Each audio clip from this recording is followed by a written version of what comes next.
বর্তমানে উত্তাল বাংলাদেশ, সংগ্রাম চলছে সারা দেশ জুড়ে। ছাত্রদের অসহযোগ আন্দোলনে একে একে এবার যোগ দিচ্ছে সকল শ্রেণী পেশার মানুষ। এবার এই আন্দোলনে যোগ দিয়েছেন ক্রীড়া সাংবাদিকরাও। দেশের চলমান পরিস্থিতির এই মুহূর্তে এসেও নীরবতা পালন করে যাচ্ছেন বাংলাদেশ ক্রিকেট দলের সাবেক অধিনায়ক মাশরাফি বিন মুর্তজা ও বর্তমান জাতীয় দলের ক্রিকেটার সাকিব আল হাসান। বাংলাদেশে যেখানে কানায় কানায় পরিপূর্ণ ছিল সাকিব মাশরাফির ভক্তকুল এবং এই দুই মহাতারকাকে আইডল মেনে চলা শিক্ষার্থীরা যখন রাজপথে লড়াই করছে, সেখানে দেশের চলমান পরিস্থিতিতে এই দুইজনের মুখে যেন তালা লেগে আছে। ছাত্র আন্দোলনের শুরু থেকে এই পর্যন্ত এই বিষয় নিয়ে কোনো কথা বলতে দেখা যায়নি কিংবা স্ট্যাটাস দিতে দেখা যায়নি মাশরাফি ও সাকিবকে। সরকারের এমপি হিসেবে দায়িত্ব পালন করা এই দুইজনের কাছ থেকে শুধুমাত্র একটা স্ট্যাটাস কিংবা একটুখানি সমর্থনই দাবি করেছিল এদেশের ছাত্ররা, তবে তারা সেই কাজটা করতে পরিপূর্ণভাবে ব্যর্থ হয়েছেন। অন্যদিকে কানাডা টি-20 লিগে এক ভক্তকে দেশের জন্য কি করেছেন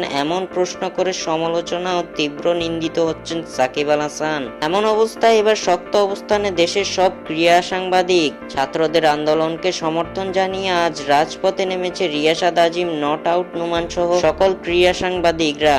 এ সময় সাকিব মাশরাফিকে বয়কটের ডাক দেন সাংবাদিক মহল। সাকিব আল হাসান ও মাশরাফি বিন মুর্তজাকে বয়কটের ডাক দিয়ে এ সময় রিয়াসাত আজিম বলেন, আজকে আমরা এখানে দাঁড়িয়েছি কেন? এই নৈরাজ্যের বিচার চেয়ে। আজকে এখানে আমার কিছু বলার আছে, হয়তো অনেকের পছন্দ হবে না, হয়তো অনেকে অ্যাকসেপ্ট করবেন।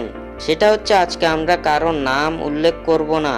আমরা তো সাধারণ, যারা অসাধারণ, যারা মহাতারকা, তাদের কাছ থেকে যখন এই নির্বিচার লাঠিপেটা যেই করুক সেটার বিরুদ্ধে অন্তত একটা স্ট্যাটাস আশা করেছিলাম। আপনারা যখন সেটা দিতে ব্যর্থ হয়, ঠিক তখন আপনারা যদি কেউ এই মুহূর্তে আমাকে শোনার সুযোগ থাকে, পরবর্তীতে শোনার সুযোগ থাকে, এদের বর্জন করুন। বাংলাদেশটাকে যারা ধারণ করে না তাদের বর্জন করুন। আমরা যেন শপথ নেই আজকে থেকে ক্রীড়া সাংবাদিক আমি সহ আমরা এই চাটুকারিতা বন্ধ করব, যা আমরা করি।